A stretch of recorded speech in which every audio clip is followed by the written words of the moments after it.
Recordarles que El Padrino es un clásico que muy pocas personas creo que no han visto, sobre todo los de nuestra generación. Recuerden ustedes que esta es una película que se estrenó en 1972 y que fue dirigida por Francis Ford Coppola. Recuerden también que está basada en la novela de Mario Puzo. Yo me voy a centrar en lo que sería El Padrino 1. De todas maneras voy a tomar también una pequeña parte del Padrino 2 por una cuestión de viñeta clínica. Miren, a mí me parece verdaderamente importante poder entender que lo que ocurre en esta gran familia mafiosa de Don Vito Corleone, que le vamos a llamar el clan familiar, es algo que ocurre en muchas familias, en estas historias en donde lo que introducimos es precisamente la frase un clan. Yo he escuchado en muchísimas ocasiones de muchos analizantes el sufrimiento enorme por no poder salir del clan familiar. Y así es como me lo dicen, el clan familiar. Y por eso a mí me interesó muchísimo tomar la película del Padrino, porque para clan familiar, qué mejor ejemplo que el que nos pone estos personajes de esta historia. Fíjense ustedes lo que tenemos aquí. La película inicia con la boda, en donde, como ustedes saben, se encuentra allí el gran Don Vito Corleone en su lugar de Dios omnipotente, en donde todas las personas vienen a besarle la mano como si fuera el Papa del Vaticano y a pedirle todos los favores que van necesitando cada uno, sabiendo obviamente que el favor que van a pedir va a tener después un precio a pagar. Precio no siempre en todos los casos muy fácil de dar, digamos, pero todo el mundo sabe que así es como funciona, es como los códigos de la familia. Entonces me parece muy interesante visualizar desde allí el lugar. Y ahora sí, nunca mejor dicho, con todo lo que hablamos de los movimientos feministas, 1970, el lugar del patriarcado a todo lo que da. Allí tenemos al hombre omnipotente y que todo lo va a hacer él. Él es el dueño de la ley. Y tenemos las mujeres que están, ya saben, en este lugar que estaban las mujeres en los 70s. Muchas mujeres en todo caso, aunque habíamos algunas que empezábamos ya a rebelarnos duramente contra esto que ocurría, pero era una realidad, era un patriarcado mucho más fuerte que el que vivimos hoy en día. En aquel tiempo ni siquiera se podía hablar de eso. La cuestión es que este padrino, Don Vito Corleone, es un hombre que, hay que decirlo todo, le ha costado llegar ahí. Él viene de un pueblecito de Italia, pobre, ha venido a Estados Unidos a intentar hacer el sueño americano, le ha costado su esfuerzo, ha sido muy complicado, en fin. Y en este momento él es la cabeza de una o quizá de la familia más importante, mafiosa de Estados Unidos. Entonces él quiere conservar obviamente ese poder y él también lo que quiere es transmitir en sus hijos lo que vamos a llamar la continuación de su obra. Lo que yo llamaría allí algo del orden de la voz del padre. El padre siempre quiere que los hijos de alguna manera continúen su obra. Entonces, ¿qué es lo que ocurre aquí? Pues que tenemos 4 hijos y vamos a ser totalmente objetivos. Sonny, por muy guapo que estaba James Caan en los 70, era lo más impulsivo que podíamos ver. Un chico sin ningún tipo de control, no tenía el control de lo que llamamos la ira, era completamente iracundo. Entonces no tenía el temple ni el peso que se requiere para poder tomar el lugar en un futuro del padre en ese clan familiar. Tenemos como segundo hijo a Fredo, un muchacho débil, podemos decir que todo el mundo lo minimizaba, lo ninguneaba, era adicto, no servía tampoco para el puesto. Luego tenemos a Michael. Michael es un héroe de guerra. Michael es el único que ha estudiado. Michael se ha ido a los marines. Michael regresa con una estrella de plata. En realidad el padre tiene como preferido a Michael. Hay que verlo desde el principio. Michael es su ojito derecho. Pero don Vito Corleone no quiere que Michael se embarre con la suciedad de la familia en la mafia. Lo que realmente es el deseo de don Vito Corleone, y lo dice varias veces, es que Michael se haga un político respetado, puesto que él es un héroe de guerra, y que entonces, a partir de su lugar de político, pueda darle contactos a la familia. No quiere que salga de la familia, pero no quiere tampoco que se embarre del todo. Entonces, digamos que don Vito Corleone tiene como deseo que Sonny se apacigüe y que lo pueda educar para que se quede con el control de lo que sería lo turbio, y que Michael sea el político que dé los contactos a nivel de la esfera alta para la familia. Después tenemos a Connie, que simplemente es mujer, y que entonces en ese tiempo no pintaba nada. De hecho, la ponen como una chica completamente dependiente de Carlo, el marido, una caprichosita, una chica que no tiene ningún valor emocional y que está completamente, digamos, fuera de poderle dar a ella algún tipo de poder, porque no del ancho la chica. Entonces, no solo porque es mujer, que también, porque estamos en los 70, sino también porque es una mujer bastante débil emocionalmente. Entonces, estos son los 4 hijos que tiene Vito Corleone. Lo que nosotros vemos en el primer momento, en la película, en el momento de la boda, es la predilección del padrino por Michael. Van a tomar la foto y el padrino detiene la foto y dice: ¿dónde está Michael? ¿Dónde está Michael? Porque no va a haber foto si no está Michael. Por fin llega Michael con Kay y entonces se toma la foto. El primer momento, que me parece un momento que nosotros llamaríamos en psicoanálisis el instante de la mirada, es el momento en el que llega Michael con Kay, y fíjense ustedes cómo parecería que Kay es completamente inocente, ella tan dulce, como si no se da cuenta de nada. Después, en el Padrino 2 y en el Padrino 3, vamos a ver que Kay va a estar siempre sufriente, pero fíjense ustedes cómo desde el primer momento Kay lo sabía todo. Lo sabía todo. Entonces, están en la boda, están bailando, y de pronto Kay le pregunta a Michael quién es un hombre que acaba de llegar, que es un hombre que la verdad, nada más de verlo, se te ponen los pelos de punta, porque recuerden ustedes el personaje de Luca Brasi. Entonces va entrando Luca Brasi con su sombrero, un guarura enorme, que tiene cara de malo, malo, malo. Y entonces ella le dice: ¿y ese hombre quién es? Y entonces Michael le dice: ya te voy a decir quién es, se llama Luca Brasi. Y en eso entra Johnny Fontane. Todo el mundo sabemos que Johnny Fontane en la vida real era Frank Sinatra. Cuando llega Johnny Fontane a cantar a la boda, entonces Michael le dice a Kay: Johnny Fontane quería participar en una película, pero el director dijo que no valía.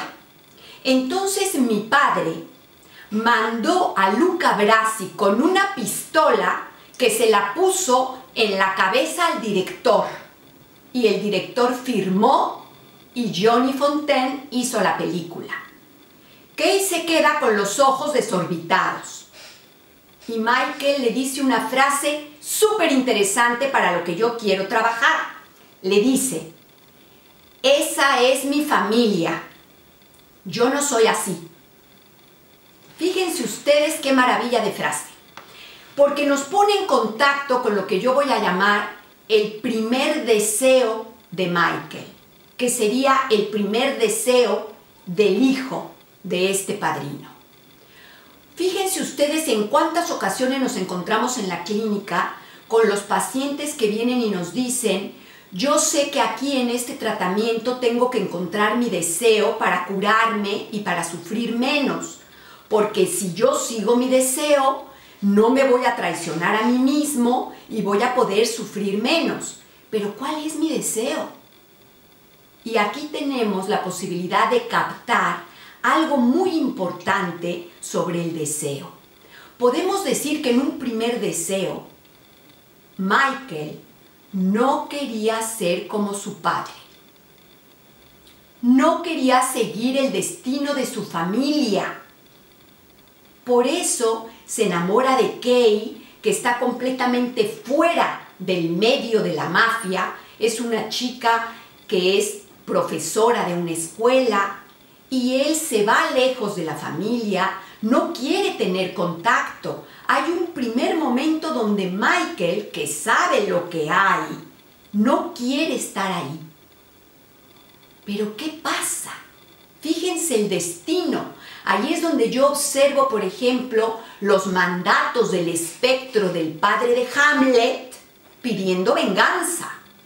Y Hamlet no se puede escapar del destino, por mucho que quiera.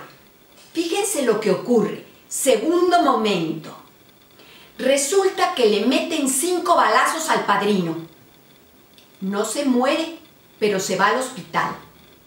Y entonces, cuando le avisan a Michael que su padre está en el hospital, es lo que yo llamaría el momento de la transformación del deseo de Michael. Porque fíjense ustedes lo que pasa. Michael llega al hospital y como él era muy inteligente, era un soldado de guerra. Entonces él se da cuenta que algo no está bien ahí. Ve que todo el hospital está apagado, ve que no hay nadie.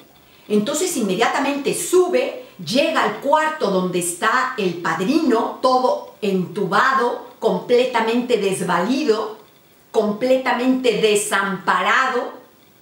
Y entonces le pregunta a la enfermera que qué pasa, que dónde está el que está cuidándolo. La enfermera dice que ahí no hay nadie, que les dijeron a todos que se fueran.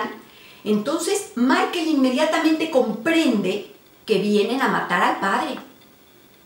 Y en ese momento toma la camilla del padre y lo saca inmediatamente a otra habitación. Y entonces se da cuenta de que viene un italiano con un ramito de flores que venía a agradecerle al padrino uno de los favores que había hecho el día de la boda de la hija. Y entonces Michael le dice: ven conmigo porque me vas a ayudar. Y entonces le pide que se hagan pasar los dos por unos pistoleros, por unos sicarios, porque Michael se da cuenta que vienen a matar al padre. Hay un momento ahí en el hospital que yo llamo la escena de la transformación del deseo de Michael y la escena que llamaríamos en psicoanálisis un tiempo de comprensión. Es el momento donde Michael se acerca al padre. El padre no puede hablar, pero está consciente y Michael le dice al oído: no te preocupes, estoy aquí. Te voy a proteger, no te va a pasar nada. Y vemos cómo Don Vito Corleone empieza a llorar. Es una escena muy conmovedora porque es allí en donde yo considero que viene el giro de lo que llamaríamos el destino de Michael. Es el momento para mí como el espectro del padre que da la orden al hijo de la venganza, de que protege el clan familiar, de que no lo deje morir. Aun cuando el deseo del hijo, muy probablemente en el inicio, era otro. Entonces Michael no puede escapar al destino. Sale a la entrada del hospital, se coloca como un gángster, inventa que tiene una pistola y hace en el abrigo como que hay una pistola con el otro pobre muchachito que está temblando y temblando. Llega el coche con todos los matones, los miran en la entrada, se levantan los cuellos y los matones se van. y Michael salva al padre. En ese momento, la transformación de Michael ya no tiene manera de volver atrás. Empiezan a intentar ver cómo van a hacer para que la familia Corleone vuelva a tener otra vez fuerza, porque no hay nadie que pueda tomar el lugar de Don Vito. Y el único que puede tomarlo es Michael, porque el otro que también es fuerte es Tom, pero Tom es el consigliere y Tom no es un hijo biológico, es un hijo adoptivo. No iba a poder tener el mismo peso. Entonces fíjense ustedes cómo el destino hace que este chico Michael se convierta en el padrino, se convierte en aquello que él no quería, se convierte en aquello que le dice a Kay: yo no soy así. Toma la pistola y va a matar a McCluskey y a Sollozzo en aquel restaurante. Y después se tiene que ir a Italia. Al regreso, sabemos perfectamente lo que ocurre. Ya ha muerto la primera esposa, Apolonia. Él regresa a América y vuelve a contactar a Kay, porque él sabe que necesita tener a alguien junto a él. Contacta a Kay, Kay sabe todo. Hay muchas preguntas que podemos hacernos aquí a nivel de la clínica psicoanalítica. ¿Por qué una chica que sabe lo que hay desde el principio, de todas maneras entra? El momento que yo llamo del primer cierre de puerta. Hay un primer momento donde se cierra una puerta. Y la puerta que se cierra es precisamente al final del Padrino 1. Es un momento en donde Michael, después de toda la masacre, es reconocido como el padrino. Y entonces llega todo el mundo a besar la mano del padrino como aquel Papa del Vaticano. Cuando él está con Kay, unos momentitos antes de que lleguen todos los demás, Kay le pregunta: ¿es verdad lo que dice tu hermana? ¿Has matado a Carlo? ¿Es verdad que tú tienes que ver con todos esos asesinatos de los que hablan los periódicos? Y Michael, con toda la frialdad, le contesta que es la única vez que le va a responder. Es decir, le dice: mujer, no te metas en mis asuntos. Ven ustedes el patriarcado allí. Y le miente. Le dice que no tiene nada que ver. Pero en eso llegan todos los demás a besar la mano y Kay se queda mirando la escena en donde cae la puerta en sus narices. Y se acaba la película. Es el primer cierre de puerta, diría yo, en donde se abre una pregunta a nosotros. La pregunta a nivel del psicoanálisis. ¿Por qué una mujer que lo sabe voltea la mirada para otro lado? Se hace la víctima, la pobrecita de mí, lo que me va a tocar sufrir, cree la mentira sabiendo que eso no es cierto. Es un momento muy interesante porque yo le llamo el momento de las miradas. Hay un cruce de miradas de ojos. Se mira el Michael con Kay. Michael la mira y ella también lo mira a él. Y en esa mirada, lo que se dice sin palabras es: yo sé que tú sabes que yo sé. Y tú sabes que yo sé que tú sabes. Eso me parece algo importantísimo en la clínica analítica. Muchas veces en alguna intervención que un analista hace a un analizante, hay un cruce de miradas más allá de la palabra, donde el analizante sabe que el analista sabe y donde el analista sabe que el analizante sabe de lo que se está tratando. Yo les voy a hablar del segundo momento del cierre de la puerta y lo voy a vincular con una paciente que tengo. Es una chica que ve El Padrino 1 y El Padrino 2, porque yo di unas conferencias de la trilogía hace algunos años. Y cuando ella me escuchó hablar, vino conmigo a tratamiento para comentarme que le pasaba, aunque ella era mujer, lo mismo que a Michael, que ella toda su vida había dicho que ella no quería ser como su madre. En la casa de esa analizante, la que lleva, digamos, la autoridad es la madre. Entonces ella toda la vida dijo, yo voy a hacer cualquier cosa excepto como mi madre. Pero cuando se casó y tuvo hijos, se convirtió exactamente en la réplica de la madre. Y se da cuenta un día que su hijo le dice, tú dices que no quieres ser como la abuela, pero eres igual y hasta peor que ella. Y es cuando ella viene a tratamiento y hablamos un poco de toda esta situación del padrino, en donde Michael, al no querer ser como el padrino, sinceramente termina siendo peor. ¿Peor en qué sentido? Pues en el sentido de que Michael al final asesina a su propio hermano.